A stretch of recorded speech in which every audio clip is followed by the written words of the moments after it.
हमारी देश की सरकार को मौत से खेलने में बड़ा आनंद आता है, दूसरों की जिंदगी से खेलने में बड़ा आनंद आता है। चाहे वो हमारे देश का गृह मंत्री हो, चाहे देश का प्रधानमंत्री हो, चाहे हमारे देश के मुख्यमंत्री हो। 50 लाख लगभग इस साल में मौत हुई थी, जिसका वीडियो हर चैनल ने दिखाया। गंगा में लाशें तैरती नजर आई, ऑक्सीजन के बिना लोग मरे, और जिन्होंने ऑक्सीजन अस्पतालों में चाहे ब्लैक से खरीद के लोगों की मदद की, उनके ऊपर भारतीय जनता पार्टी ने केस मुकदमा दर्ज किया।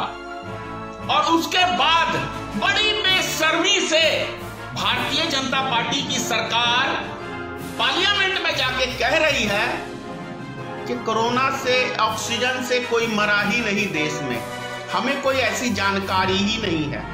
तो जब ऐसा कुछ हो ही नहीं रहा है, देश में कोई कोरोना है ही नहीं, सारी बातें ये खुद ही बोलते हैं।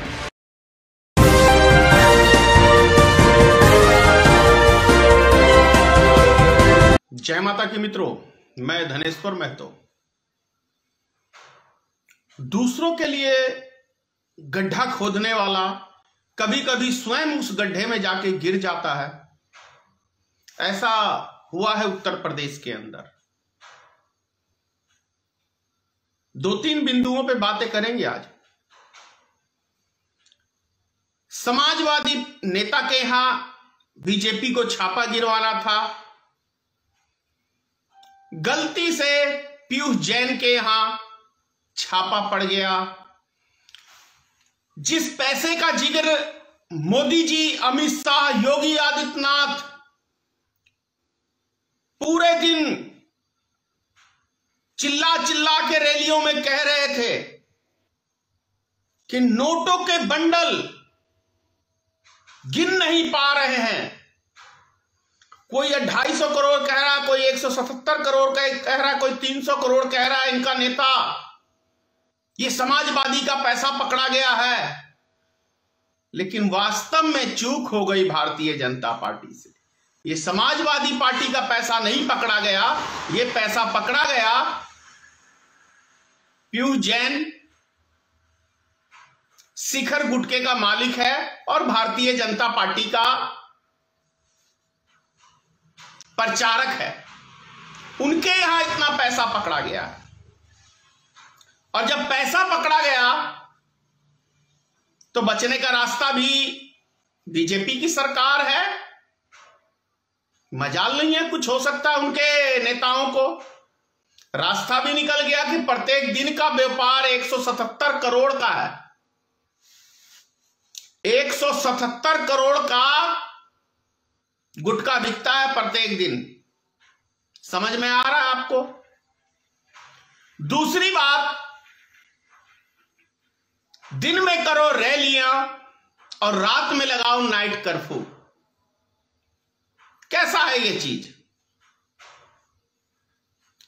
दिन में करते हैं भारतीय जनता पार्टी के नेता, प्रधानमंत्री, गृह मंत्री, मुख्यमंत्री रैली, और रात में लगाते हैं नाइट कर्फ्यू, क्योंकि रात में बहुत रश होता है रोड के ऊपर, है ना। कोरोना इधर उधर घूमता रहता है, इसलिए उसको, कोरोना को रात्रि में कर्फ्यू लगा के बंद कर दिया जाता है। और दिन में कोरोना सोता रहता है दिन भर, इसीलिए रैलियां हो जाती है। क्या यही हो सकता है? या तो मोदी, पता चलता होगा कि भाई मोदी जी आ रहे हैं, कोरोना दुम दुबा के भाग जाता होगा दिन में। अमित शाह जी का नाम सुन के कोरोना कहीं दुम दुबा के छुप के भाग जाता होगा। वैसे ही योगी आदित्यनाथ का, बाबा का, भाई संत है, महंत है, मुख्यमंत्री है, ऊपर से उत्तर प्रदेश का सबसे बड़ा गुंडा है, उस गुंडे से डर के भाग जाता होगा कोरोना रात में, एक दिन में। और रात में तो ये हमारे प्रधानमंत्री जी सोते हैं, योगी जी सोते हैं, देश का गृह मंत्री सोता है, तो कोरोना को खुली छूट मिल जाती है। इसलिए रात में कर्फ्यू लगाना सबसे बढ़िया सिस्टम लगा दिया है। कैसा लग रहा है आप लोग को ये बातें सुन के? और कौन सा नीति है भारतीय जनता पार्टी का, ये तो स्पष्टीकरण होना ही चाहिए कि आखिर नाइट कर्फ्यू से क्या सही में कोरोना नहीं फैलेगा। पहला नंबर तो मैं देखो शुरू से मानता हूं कि कोई कोरोना है ही नहीं, क्योंकि ये तीसरी लहर इनको लाना है। तो अभी से प्रचार प्रसार चलेगा दब के, तभी तो चुनाव के बाद आपको तुरंत तीसरी कर्फ्यू लगेगा।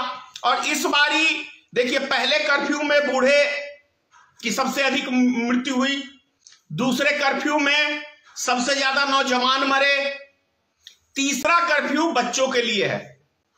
देश के हमारे इसके शिकार होंगे। ये शिकार कोई दूसरा कोई बीमारी सिमारी नहीं करेगा, ये शिकार करेगी हमारे देश की सरकार,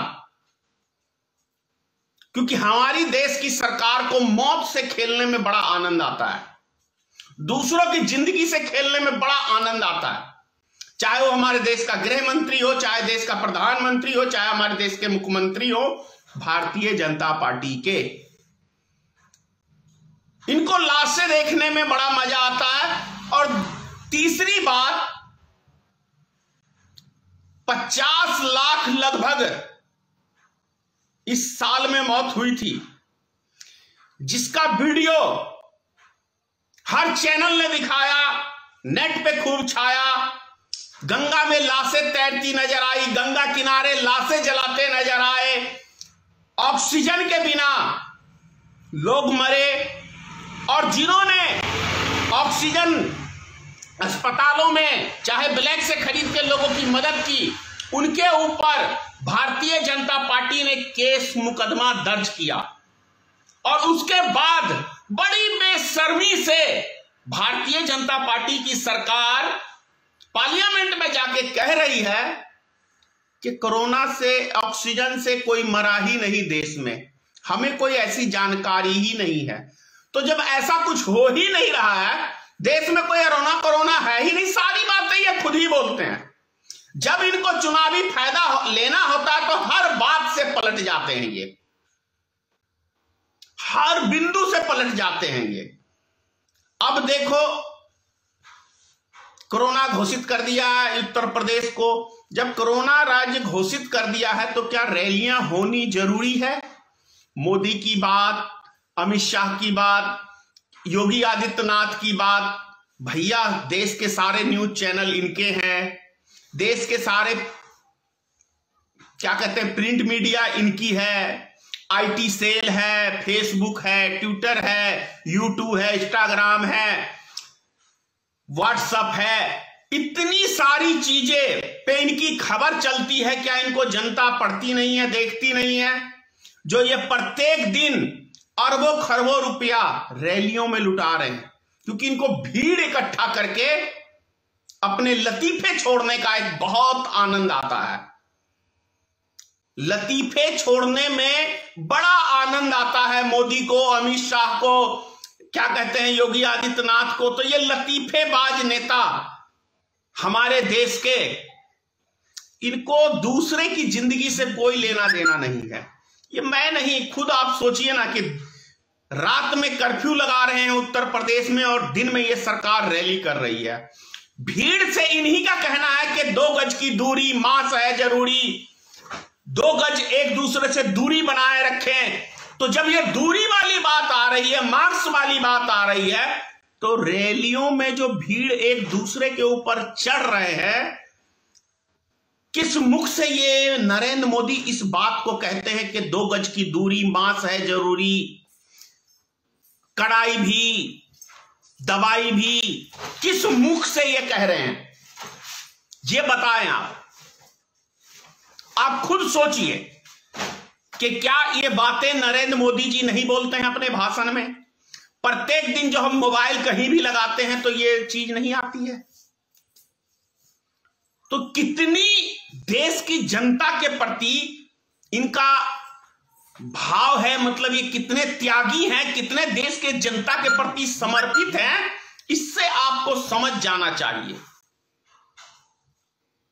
और मेरी बातें यदि आपको समझ में आ रही हैं तो ऐसी सरकार को उखाड़ के फेंक दो, क्योंकि यह सरकार आपको जीने नहीं देगी, आपकी जिंदगी बर्बाद कर देगी, आपके बच्चों की जिंदगी बर्बाद कर देगी।